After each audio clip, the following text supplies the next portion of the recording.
Bismillahirrahmanirrahim. Assalamualaikum warahmatullahi wabarakatuh.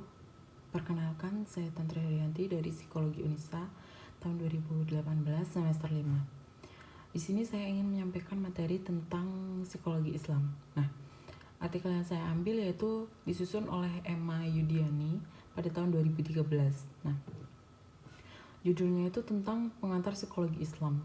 Nah, di dalam artikel tersebut itu membahas tentang perkembangan psikologi Islam itu sendiri. Langsung saja, yang pertama tentang sejarah. Nah, sejarah yang pertama tentang psikologi kontemporer. Dalam psikologi kontemporer ini ada 3 periode. Yang pertama ada periode spekulatif. Nah, dari periode spekulatif ini sendiri, tokohnya itu ada Aristoteles dan juga Plato. Nah, Aristoteles dan juga Plato ini menggunakan metode filsafat. Nah, Aristoteles dan Plato juga mendefinisikan psikologi merupakan studi tentang kejiwaan yang membahas tentang kesadaran dan proses mental yang berkaitan dengan jiwa. Nah, yang kedua yaitu periode pemisahan dari filsafat. Tokohnya itu ada William Wundt. Dengan periode yang beliau gunakan ini tentang introspeksi. Nah, William Wundt ini tuh mendefinisikan psikologi itu tentang memisahkan psikologi dari filsafat yang memfokuskan kajiannya itu pada kehidupan mental seperti pemikiran, persepsi, intelijensi, dan juga ingatan. Nah, yang ketiga yaitu periode empiris. Yang ketiga itu periode empiris dan juga eksperimental. Nah, periode ini tokohnya tuh ada Watson, terus ada Sigmund Freud, ada juga Pavlov. Nah, jadi ada Watson, Sigmund Freud, dan juga Pavlov. Nah, metode yang digunakan itu adalah eksperimen. Jadi, ini juga ketiganya itu Sigmund Freud, Pavlov, dan juga Watson ini mendefinisikan psikologi itu suatu ilmu yang mandiri atau yang berdiri sendiri, jadi terpisah dari filsafat gitu. Nah, fokus yang dikajinya itu adalah gejala jiwa yang melalui perilaku. Jadi gejala jiwa yang perilakunya tuh tampak gitu. Nah, yang kedua tuh tentang psikologi Islam. Nah, ada periode klasik. Nah, periode klasik ini jadi psikologi itu dimulai sejak Islam itu sudah ada. Jadi sejak zaman Rasulullah Shallallahu Alaihi Wasallam itu sudah ada. Jadi perkembangan mengenai jiwa itu juga dibedakan menjadi dua kelompok. Nah, kelompok pertama tuh tentang dengan periode langsung. Jadi dari zaman kenabian hingga Daulah Umayyah itu merupakan generasi ulama yang awalnya tuh membahas tentang jiwa. Jadi itu yang pertama kali generasi ulama awal yang membahas tentang jiwa atau nafs. Nah, tentunya sumbernya itu dari Al-Quran dan hadis. Nah,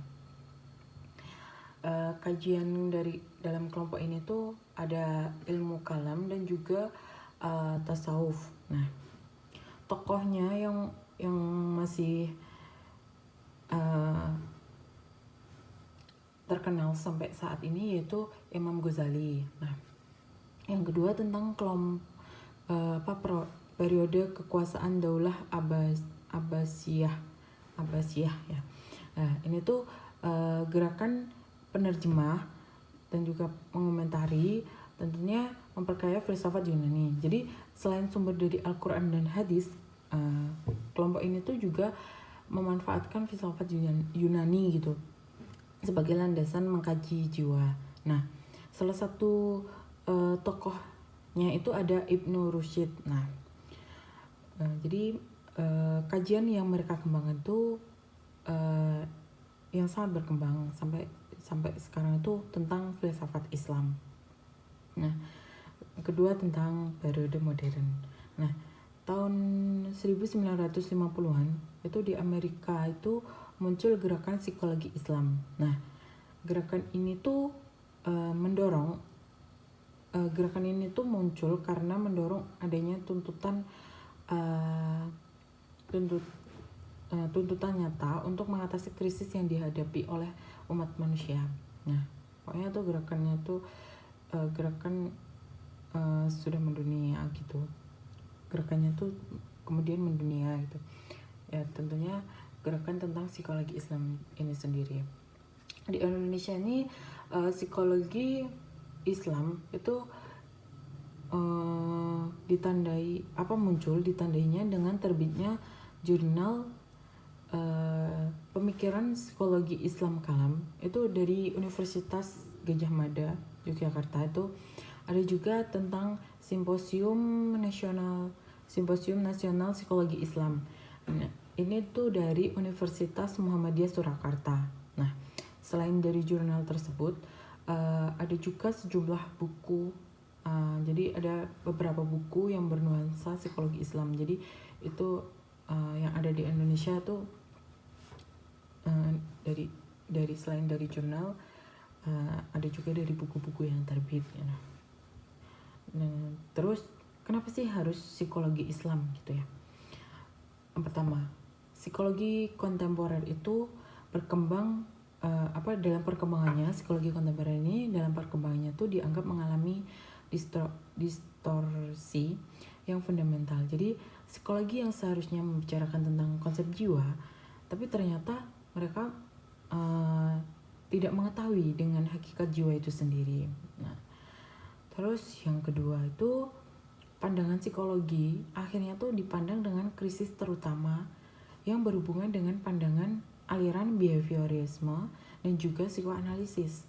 Nah, kenapa? Karena hakikat keduanya ini tuh aliran dari behaviorisme dan psikoanalisis ini dianggap merendahkan derajat manusia sebagai khalifah Allah di muka bumi. Jadi sehingga psikologi Islam ini dimunculkan gitu untuk menjaga derajat manusia sebagai khalifah Allah di muka bumi ini. Nah, yang ketiga itu tentang psikologi kontemporer yang pada umumnya dibangun oleh ilmuwan psikologi. Nah, ini tuh dianggap kurang sesuai gitu. Kenapa? Karena dengan kondisi masyarakat Islam dengan kondisi masyarakat Indonesia yang berlandaskan kebudayaan Timur tentunya. Nah, di Indonesia sendiri kan karena sebagian umatnya tuh Muslim gitu, jadinya harus ada psikologi Islam ini sendiri. Nah, karena alasan-alasan inilah akhirnya banyak ilmuwan psikologi Muslim yang bergerak untuk mengembangkan psikologi alternatif sebagai aliran baru. Nah, di dalam psikologi ini dan muncullah yaitu dengan psikologi Islam. Seperti itu.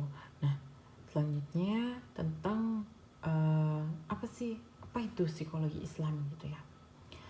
Psikologi Islam ini dari definisi tentang psikologi Islam dari Profesor Zakiyah Darajat. Nah, dalam Mubarak dalam Mubarak 2002 gitu. Nah, yang pertama tuh psikologi Islam adalah ilmu yang berbicara tentang manusia, terutama kepribadian manusia yang bersifat filsafat, teori, metodologi, dan juga pendekatan problem gitu. Nah, tentunya yang didasari atau bersumber dari formalnya Islam, sumber-sumbernya itu dari yang akurat di agama Islam tentunya, seperti Al-Quran dan hadis. Nah, psikologi yang dibangun bercorak untuk memiliki pola pikir sebagaimana yang berlaku. Jadi psikologi ini psikologi ini tuh dibangun atau memiliki pola pikir sebagaimana yang berlaku pada tradisi keilmuan dalam Islam. Jadi dapat dibentuk aliran yang terdiri yang tersendiri gitu. Jadi adanya aliran tersendiri yang unik dan beda gitu dari psikologi pada umumnya, tentunya dari psikologi kontemporer itu sendiri gitu. Nah, itu jadi dari beda dari psikologi kontemporer dan juga berkaitan tentang kerangka ontologi, nah atau tentang hakikat jiwa. Terus ada juga berkaitan tentang epistemologi, ini tentang bagaimana cara mempelajari jiwa itu sendiri, dan juga tentang aksiologi. Nah ini mempelajari tentang jiwa-jiwa, tentunya pembelajaran itu dalam metode Islam, maksudnya dalam psikologi Islam, pendekatan Islam. Nah selanjutnya tentang metode.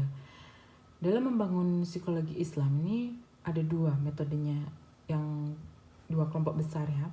Yang pertama tuh tentang kelompok yang berusaha mengangkat pesan besar Allah ke dalam pemikiran psikologi. Nah, artinya mereka tuh bercita-cita untuk membangun psikologi Islam yang benar dan juga sumbernya itu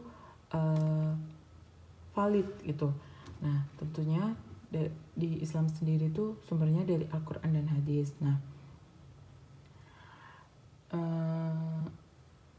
yang kedua ini tuh tentang kelompok yang menghendaki keterbukaan terhadap pandangan hubungan Islam, hubungan pandangan hidup dan hubungan jadi kayak terbuka dari pandangan hidup dan kehidupan Islam dan juga non Muslim gitu ya. Jadi mengembangkan konsep-konsep psikologi non Islam seperti psikologi kontemporer gitu ke dalam pemikiran psikologi Islam. Jadinya yang buat psikologi Islam itu tuh mengambil konsep-konsep psikologi non Islam seperti psikologi kontemporer tadi untuk dikembangkan di dalam pemikiran psikologi Islam itu sendiri. Nah, mungkin sekian presentasi dari saya, kurang lebihnya mohon maaf. Billahi taufiq wal hidayah. Assalamualaikum warahmatullahi wabarakatuh.